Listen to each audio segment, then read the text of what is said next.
인공관절을 영원히 사용할 수 있다면 얼마나 좋겠습니까? 인공관절 수술 후 대략 1, 2주 정도 입원하게 됩니다. 세포치료술이나 이런 걸로 재생시키거나 할 수 없을 정도로 많이 망가진 경우에 시행을 하게 되는데요.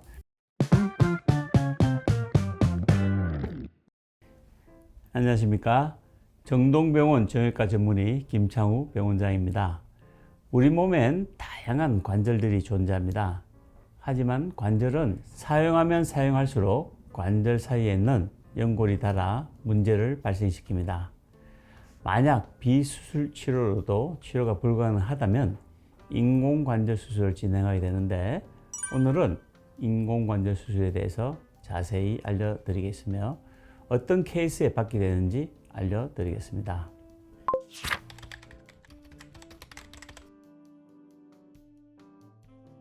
인공관절 수술은 문제가 발생한 관절이 더 이상 연골을 쓸 수 없게 되는 경우에 진행합니다. 지난 시간에 했던 연골을 세포치료술이나 이런 걸로 재생시키거나 할 수 없을 정도로 많이 망가진 경우에 시행을 하게 되는데요.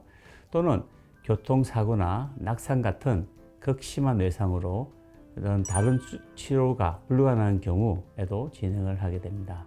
대부분 연세가 많으신 분들에게 진행을 하고 있으며 전문의의 판단하에 인공관절 수술을 권해드립니다. 하지만 인공관절 수술보단 우선 다른 치료를 통해 호전 가능성이 있는지 확인을 해보는 것이 중요합니다.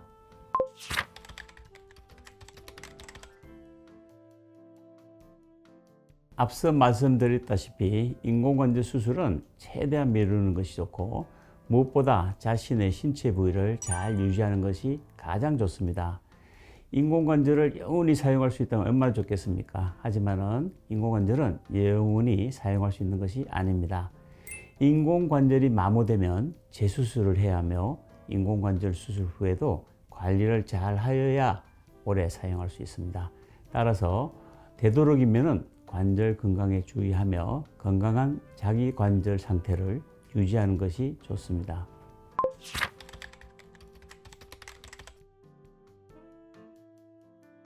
대표적으로 무릎 인공관절 수술을 많이 알고 있지만, 우리 몸에는 여러 가지 여러 부위의 관절이 있습니다. 특히 주로 큰 관절에 주로 인공관절 수술을 많이 하는데, 어깨, 팔꿈치 또는 엉덩이 관절, 발목, 손가락에도 물론 하지만은 손가락은 일부에서만 하고 있습니다. 이런 부분에서도 인공관절 수술이 가능합니다. 그렇지만은 인공관절 수술은 난이도가 높을수록 집도의 실력이 매우 중요하며, 전문적으로 인공관절 수술을 하는 병원인지 확인해야 합니다.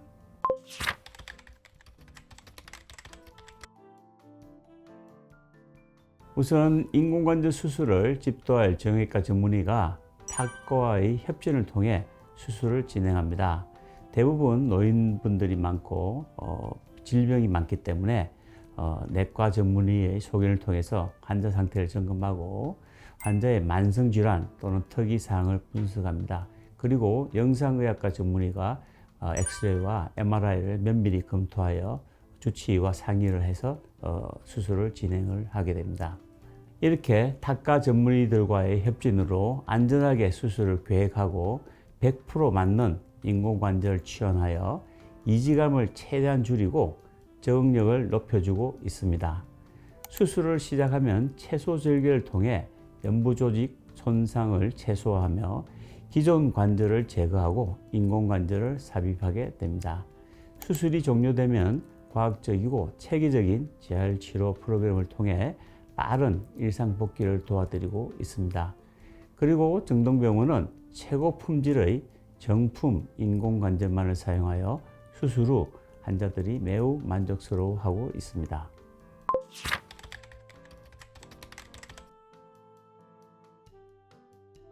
인공관절 수술 후 대략 1, 2주 정도 입원하게 됩니다. 수술 후엔 안정을 취해야 하고 재활치료를 통해 신체 불균형을 해소시켜 최고의 컨디션을 유지할 수 있도록 해야 합니다. 수술만 받으시고 빠르게 퇴원하시려는 분들이 많습니다. 퇴원 후 재활치료를 다른 병원에 가서 하는 케이스가 있는데 추천드리진 않습니다. 되도록 수술을 집도했던 주치의가 상태를 체크할 수 있도록 옮기지 않는 것이 좋습니다. 정동병원에서는 진단부터 수술까지 전문 주치의가 모두 함께하여 재활치료센터가 있어 재활치료까지 도와드리고 있으니 인공관절 수술이 필요하다면 전문의와 상담해 보시길 바랍니다.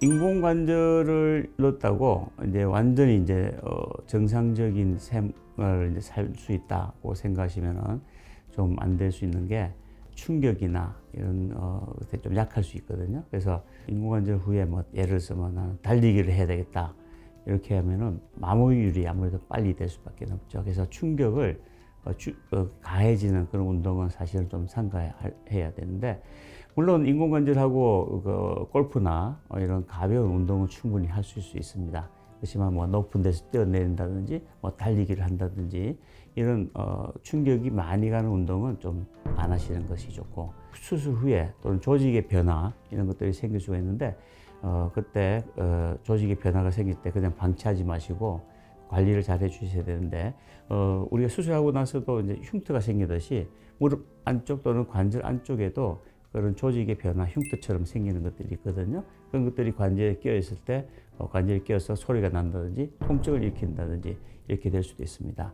사람마다 그런 조직의 흉터가 크기가 다르듯이 사람마다 그런 수술 부위에 그 안쪽에 관절 속에서도 반응이 조금씩 다르죠. 그래서 그런 것들이 이제 발생하면은 병원에 방문하셔서 정확한 원인을 찾아서 거기에 또 맞는 치료를 하셔야 되죠. 그래서 관절을 잘 관리를 하셔야 되고, 관절을 또 쓰다 보면은 인공관절은 뼈와 인공관절이 이제 붙어 있는데 여기서 해리 현상, 즉 떨어지는 거, 마모가 되는 현상이 근데 금방 생기지는 않죠. 이게 조금씩 생기는데 그걸 좀 빨리 캐치해서 만약에 환자가 생활을 잘못하고 있다든지 할 때 병원을 방문하셔서 잘못된 생활을 교정하고 수정해야지만 그걸 진행을 더 막아서 오래 쓸 수 있도록 하는 것이 좋겠죠. 인공관절 수술이 있다고 해서 다 아파지면 나중에 인공수술 받지 이런 생각을 하지 마시고 병원에 내원하셔서 인공관절 받기 전에 초기 치료를 잘 시행하셔서 평소 건강한 관절을 끝까지 지켜주시는 것이 중요합니다. 오늘 영상이 유익하셨다면 좋아요, 구독, 알림 설정 부탁드리겠습니다. 인공관절 수술 혹은 무릎 관절에 대해서 궁금한 점이 있으시면 댓글로 남겨주시길 바랍니다.